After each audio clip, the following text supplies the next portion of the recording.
చూస్తున్నాయి. పార్టీలోనే peddlers drugs విక్రయించినట్టుగా గుర్తించారు పోలీసులు. Sunset to sunrise victory పేరుతో పార్టీ జరిగింది. బర్త్డే సందర్భంగా వ్యాపారి వాసు పార్టీ ఇచ్చారు. పార్టీకి 150 మంది ప్రముఖులు హాజరయ్యారు. పార్టీలోనే పెడ్లర్స్ సిద్దికి, రణధీర్, రాజ్ డ్రగ్స్ విక్రయించినట్టుగా గుర్తించారు పోలీసులు. ఆదివారం సాయంత్రం నుంచి సోమవారం వరకు పార్టీ జరిగింది. భారీ మ్యూజిక్, డీజేలతో న్యూసెన్స్ క్రియేట్ చేశారు. ఇక నిన్న తెల్లవారుజామున ఫామ్ హౌస్ పై దాడి చేశారు పోలీసులు. పలువురిని అదుపులోకి తీసుకున్నారు. ఈవెంట్ మొత్తానికి అరుణ్ ఇన్ఛార్జిగా ఉన్నారు.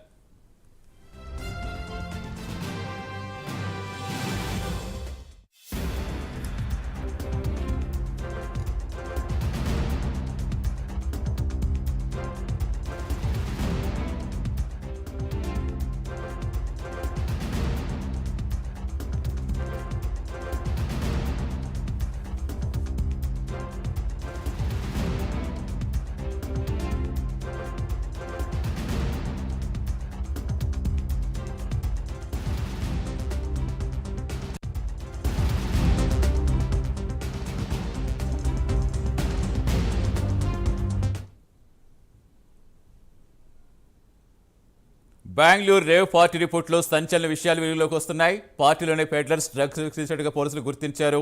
Sunset to sunrise victory పేరుతో పార్టీ జరిగింది. బర్త్డే సందర్భంగా వ్యాపారి వాసు పార్టీ ఇచ్చారు. మొత్తంగా 150 మంది ప్రముఖులు హాజరయ్యారు. పార్టీలోనే పెడ్లర్స్ సిద్దికి, రణధీర్, రాజ్ డ్రగ్స్ విక్రయించినట్టుగా గుర్తించారు పోలీసులు. ఆదివారం సాయంత్రం నుంచి సోమవారం వరకు పార్టీ జరిగింది. భారీ మ్యూజిక్, డీజేలతో న్యూసెన్స్ క్రియేట్ చేశారు. నిన్న తెల్లవారుజామున ఫామ్ హౌస్ పై దాడి చేసిన పోలీసులు పలువురిని అదుపులోకి తీసుకున్నారు. ఈవెంట్ మొత్తానికి అరుణ్ ఇన్ఛార్జిగా ఉన్నారు. పూర్తి సమాచారం ఇచ్చేందుకు మా ఏపీ బ్యూరో చీఫ్ రాజు జాయిన్ అవుతున్నారు. గుడ్ మార్నింగ్ రాజు. మొత్తానికి రేవ్ పార్టీ తెలుగు రాష్ట్రాల్లో ఎంత ప్రకంపనలు రేపుతుందో చూస్తూనే ఉన్నాం. ఇంకా ఏం చెప్పారు పోలీసులు?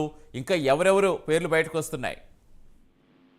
సతీష్, మొత్తం మీద నిన్న బెంగళూరులో జరిగినటువంటి రేవ్ పార్టీ మీద బెంగళూరు పోలీసులు కేసు నమోదు చేయడం, అంతేకాకుండా దాడులు చేసినటువంటి నేపథ్యంలో అనేక సంచలన విషయాలు బయటకు వస్తున్న పరిస్థితి. మరొక ఇక్కడ జరిగినటువంటి రేవ్ పార్టీకి సంబంధించినటువంటి వ్యవహారం ఇప్పటికే 2 తెలుగు రాష్ట్రాల్లో ప్రకంపనలు సృష్టిస్తున్నటువంటి పరిస్థితి.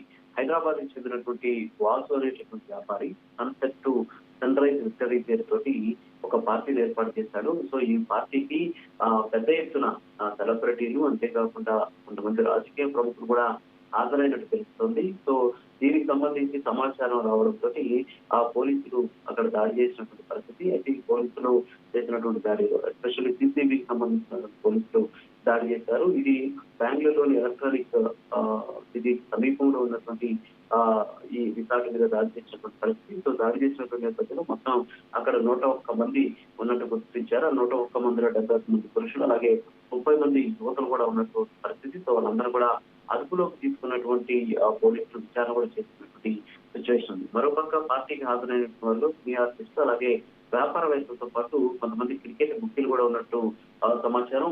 వీళ్ళందరూ కూడా హైదరాబాద్ నుంచి ప్రత్యేక విమానంలో బెంగళూరుకి వచ్చినటువంటి గుర్తించినటువంటి పోలీసులు వాళ్ళందరినీ కూడా అదుపులోకి తీసుకుని విచారించారు. అంతేకాకుండా 5 నిర్వాహకులను అరెస్ట్ చేసినటువంటి పోలీసులు వాళ్ళ రిమాండ్కి తరలించినటువంటి పరిస్థితి. సో ఇక్కడ రేవ్ పార్టీ ఒకటి, తర్వాత రేవ్ పార్టీలో వినియోగించినటువంటి మాదక ద్రవ్యాలు, ఈ 2 కూడా అక్కడ కలకలం రేపుతున్నటువంటి సిచ్యువేషన్ కనిపిస్తుంది. ఇక్కడ 45 గ్రాముల MDMA సంబంధించినటువంటి పేపర్స్, అలాగే ఆ కొకైన్ సీజ్ చేశారు పోలీసులు. మరోపక్క ఆ కంట్రీ మేడ్ ఏదైతే గంజాయి ఉంటుందో గంజాయిని కూడా స్వాధీనం చేస్తున్నటువంటి పరిస్థితి. మొత్తం 18 లగ్జరీ కార్లను సీజ్ చేసినటువంటి పోలీసులు ఇంకా కూడా విచారణ చేస్తున్నారు. అయితే యువతులు, అలాగే అక్కడ పాల్గొన్నటువంటి దాదాపు 101 మందిలో ఎంతమంది పట్టుబడ్డారు, అందరి మీద సంబంధించినటువంటి రక్త నమూనాలను సేకరించి దాన్ని ల్యాబ్ పంపించారు. ఎవరు నమూనాల్లో డ్రగ్ సంబంధించినటువంటి అవకాశాలు ఉంటాయో సో వాళ్ళ మీద కేసు నమోదు చేసుకునే అవకాశం ఉంది. ప్రస్తుతానికి మాత్రం ఎవరైతే నిర్వహిస్తున్నారో వాళ్ళని మాత్రమే అరెస్ట్ చేసినటువంటి పరిస్థితి. మిగతా వాళ్ళకి నోటీస్ ఇచ్చి పంపించేస్తారని చెప్పేసి తెలుస్తుంది. మరోపక్క ఈ కేసును చాలా సీరియస్ గా తీసుకున్నటువంటి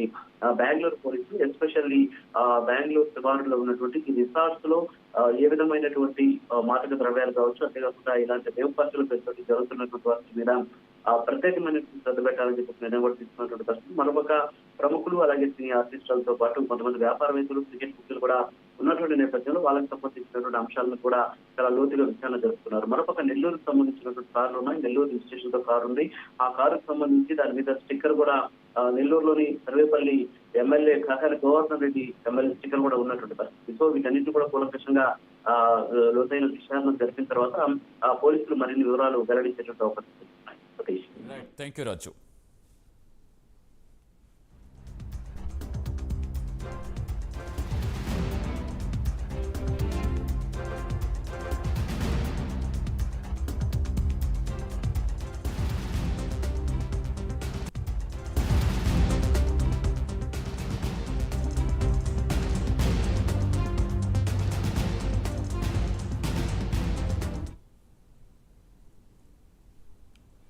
మా ఇంట్లోనే ఉన్నాను, హైదరాబాద్లో ఉన్నాను. సో నేను విన్నాను పొద్దున్నుంచి, నాకు ఫోన్లు రావడం జరిగింది. నేను కూడా వీడియో క్లిప్ చూశాను. మన మీడియా మిత్రులు చాలామంది నన్ను అడిగి క్లారిఫై చేసుకున్నారు. వాళ్ళ దాంట్లో రాలేదు నాకు తెలిసి. చాలా ఇట్లా శ్రీకాంత్ ఇలా బెంగళూరులో రేవ్ పార్టీకి వెళ్ళాడు, హేమ వెళ్ళింది, ఈ టైప్లో ఏవో వచ్చినాయి. నిజంగా నాకు నవ్వు వచ్చింది. ఇంట్లో వాళ్ళంతా నవ్వుకున్నాం. ఇదేంటిది, మొన్న ఏమో విడాకులు ఇచ్చి పిచ్చేశారు నా భార్యతో, ఈరోజేమో రేవ్ పార్టీలకి వెళ్ళాడు అని వచ్చేసినాయి. కానీ ఒకటి వాళ్ళు కొంచెం తొందరపడ్డంలో ఇది లేదనిపించింది. ఎందుకంటే అతను ఎవరో కానీ కొంచెం నాలాగా ఉన్నాడు. వాడు కొంచెం ఇలా కప్పుకొని, అది గెడ్డం ఉంది, బట్ ఇప్పుడు గెడ్డం నాకు లేదు అని, బట్ గెడ్డంతో నేను షాక్ అయ్యాను. ఇదేంటిది నాలాగా ఉన్నాడు ఏంటి అని నేనే షాక్ అయ్యాను. సో దయచేసి ఎవరు నమ్మొద్దు. ఎందుకంటే రేవ్ పార్టీలకి వెళ్ళే కల్చర్ నాది కాదు, పబ్ కల్చర్ మనిషిని కాదు నేను. ఒక్కోసారి బర్త్డే పార్టీలకి వెళ్తాము, ఒకవేళ తెలియకుండా ఏదైనా వెళ్ళినా ఒక హాఫ్ అన్ అవర్ నుండి వచ్చేస్తాను తప్పితే అటువంటి ఏమీ లేదు. రేవ్ పార్టీ ఎలా ఉంటుందో కూడా నాకు తెలియదు. సో దయచేసి ఎవ్వరూ ఈ విషయాన్ని నమ్మొద్దు. హ్యాపీగా నేను హైదరాబాద్లో ఉన్నాను, మా ఇంట్లోనే. ఇప్పుడు మా ఇంట్లో నుంచే నేను ఇది చేస్తున్నాను. సో దయచేసి మీడియా మిత్రులందరికీ కూడా నేను చెప్పేది ఏంటంటే, ఏ విషయం కరెక్ట్గా తెలుసుకోకుండా మీరు కూడా థంబ్నైల్స్ పెట్టేసేసి నా బొమ్మ వేసేసి రేవ్ పార్టీలో పట్టుబడ్డ శ్రీకాంత్ ఈ టైప్లో వేస్తున్నారు. కాబట్టి దయచేసి ఎవరు నమ్మొద్దు. అది అతను అలాగా ఉన్నాడు అనే ఒక విషయంలో మీరు పొరపాటు పడి ఉంటారని నేను అనుకుంటున్నాను. దయచేసి అది నేను కాదు. Thank you. ఇటువంటివన్నీ కూడా నిజంగా కొంతమంది వాళ్ళందరికీ నిజంగా థ్యాంక్స్ చెప్పుకుంటున్నాను నేను. కొంతమంది మీడియా మిత్రులు నాకు డైరెక్ట్గా తెలుసు కాబట్టి, వాళ్ళ ఫ్రెండ్స్ లాగా నన్ను ఇచ్చేస్తారు కాబట్టి, వాళ్ళందరూ నన్ను డైరెక్ట్గా అడగడం, నేను చూసి ఇద్దరు నవ్వుకోవడం, వాళ్ళ దాంట్లో వేయకుండా చూశారు కొంతమంది. వాళ్ళందరూ కూడా నేను థ్యాంక్స్ చెప్పుకుంటాను.